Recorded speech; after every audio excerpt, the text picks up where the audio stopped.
Orang yang menganggap bahwa Pak Busro misalnya sungsang otaknya, itu orang yang lagi nungging melihat otak Pak Busro, bahkan dia lihat otaknya terbalik gitu. Padahal dia yang lagi nungging. Nah, orang yang lagi nungging itu otaknya itu sejajar dengan dengkulnya. Jadi begitulah yang terjadi. Kemampuan dia untuk melihat substansi yang dikritik oleh Pak Busro itu hilang karena kedunguannya itu bersamaan dengan cara dia nungging, yang menyebabkan otaknya itu nempel pada dengkulnya.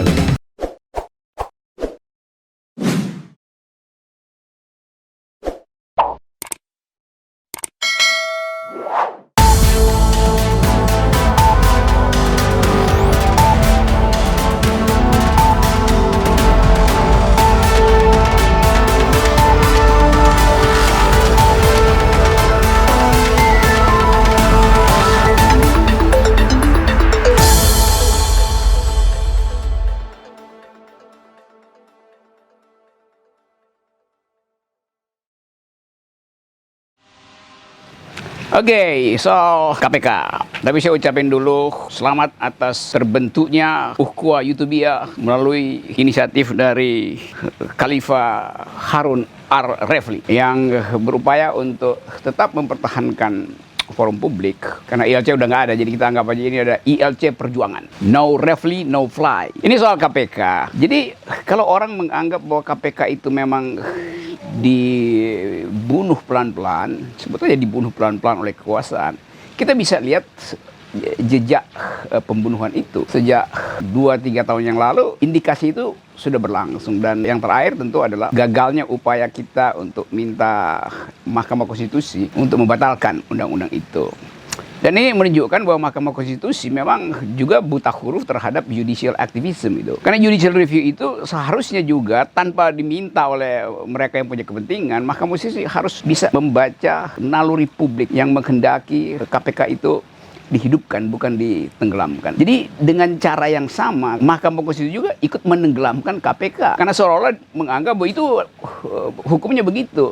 Itu hukum positivistik yang kita tahu. Padahal Mahkamah Konstitusi didesain untuk menghasilkan hukum yang bersifat ius constituendum. Hukum yang akan datang, future law, yang isinya adalah justice tuh. Jadi itu kritik saya terhadap Mahkamah Konstitusi. Lalu kita pindah pada soal KPK. Memang yang disorot orang cuma soal 75 serse yang bermutu itu, yang tidak disingkirkan melalui aktivitas tes kebangsaan. Anda bayangkan misalnya 75 orang itu nanti nggak bisa lagi bekerja di tempat yang lain karena dianggap tidak lolos tes kebangsaan. Padahal sebagian ada yang polisi, anggota penegak hukum yang memang udah dites dari awal. Misalnya Novel Baswedan. Nanti Novel Baswedan mau dibalikin kemana? Ke kepolisian sebagai perwira. Kan dia nanti akan ditolak karena tidak lulus tes kebangsaan tuh. Jadi ini juga membunuh karir orang, selain memang direncanakan untuk melemahkan KPK. Jadi saya tetap anggap pelemahan KPK ini memang pesanan dari oligarki atau pimpinan-pimpinan partai yang sedang merencanakan korupsi, atau yang kasusnya sedang dipegang oleh 75 orang ini. Kan mereka reserse ini pinter-pinter kan, semuanya pegang sprindik. Dan mungkin paruh dari mereka sudah bersiap-siap untuk menangkap entah itu pimpinan partai, entah itu anggota kabinet, atau mereka yang memang dari awal sudah dibidik oleh 75 orang ini. Jadi pembatalan status mereka yang dianggap, kan kita dengar sekedar disebutkan ini cuma pindah status dari pegawai KPK menjadi ASN. Lalu kita bertanya, independensi tetap nggak? Tetap independensi, kata mereka tuh. Nah kalau tetap independensi, ngapain mesti dijadiin ASN itu? Justru dengan dijadiin ASN, maka dia akan dikontrol oleh atasannya. Karena ASN ada hierarkinya tuh. Padahal harusnya ada kebebasan dari reserse untuk membeku orang tanpa harus minta izin pada atasannya tuh. Begitu dia pegang sprindik, berlakulah prinsip bahwa ujung tombak dari penegakan atau pemberantasan korupsi adalah mereka yang siap sedia untuk nangkap tangan. Dan itu nggak boleh, bahkan atasannya nggak boleh tahu. Karena itu rahasia penggerbekan itu. Jadi soal-soal semacam ini yang saya anggap aneh kalau ada orang yang menganggap bahwa mereka yang mengkritik KPK itu dianggap sebagai otaknya apanya sungsang apa-apa itu yang kita dengar kemarin. Nah, orang yang menganggap bahwa Pak Busro misalnya sungsang otaknya, itu orang yang lagi nungging melihat otak Pak Busro, bahkan dia lihat otaknya terbalik gitu. Padahal dia yang lagi nungging. Nah, orang yang lagi nungging itu otaknya itu sejajar dengan dengkulnya. Jadi begitulah yang terjadi. Kemampuan dia untuk melihat substansi yang dikritik oleh Pak Busro itu hilang karena kedunguannya itu bersamaan dengan cara dia nungging, yang menyebabkan otaknya itu nempel pada dengkulnya tuh. Jadi selain satire semacam itu, kita ingin pulihkan sebetulnya fungsi dari lembaga-lembaga yang memang diamanatkan oleh konstitusi. Yang pertama tentu adalah Mahkamah Konstitusi. Itu adalah hasil dari reformasi, supaya penegakan hukum betul-betul berdasarkan asas keadilan dan asas kebebasan berpendapat. Yang kedua adalah KPK, yang juga adalah anak kandung reformasi, supaya kita bikin kontras dengan Orde Baru. Yang ketiga adalah KPU, yang memang didesain untuk menjadi advokator di bidang pendidikan politik, bukan sekedar jadi tukang bikin kotak suara tuh. Jadi sekali lagi 3 lembaga ini yang merupakan ideals dari reformasi justru terbunuh atau hilang jejaknya dalam kepemimpinan Presiden Jokowi. Oleh karena itu kita tagihkan pada Presiden Jokowi masalah ini. Nanti orang bilang kenapa Jokowi? Ya memang karena dia yang punya kemampuan untuk mengaktifkan demokrasi.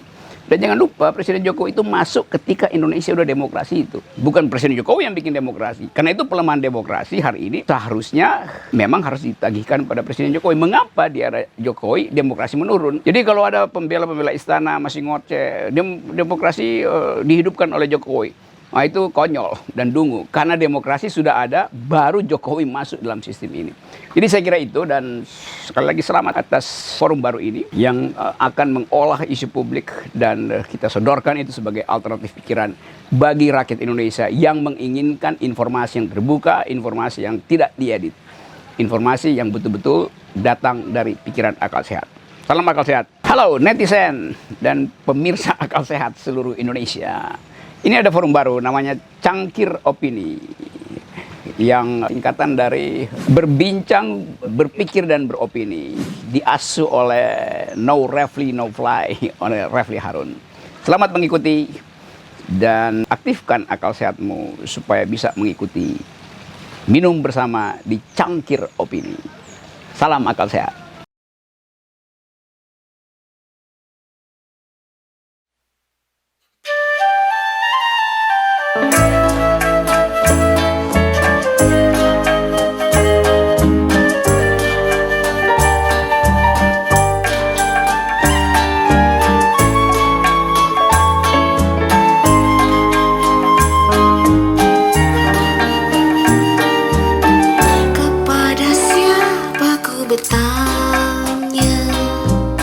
Kepada siapa ku mengeluh, kepada siapa ku percaya, kepada siapa ku bersimpuh, kepada siapa ku bersuara, kepada siapa ku bersujud, kepada siapa ku setia, kepada siapa ku rindu.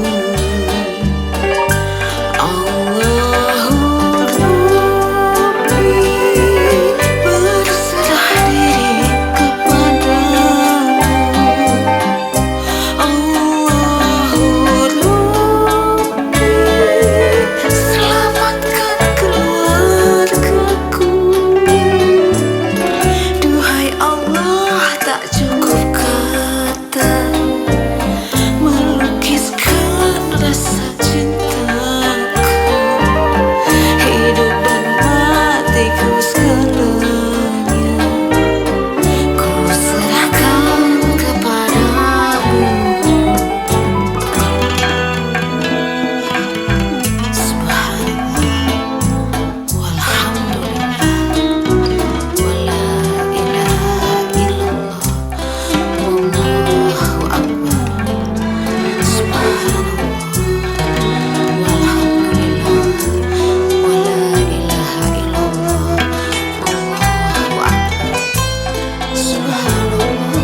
kepadamu.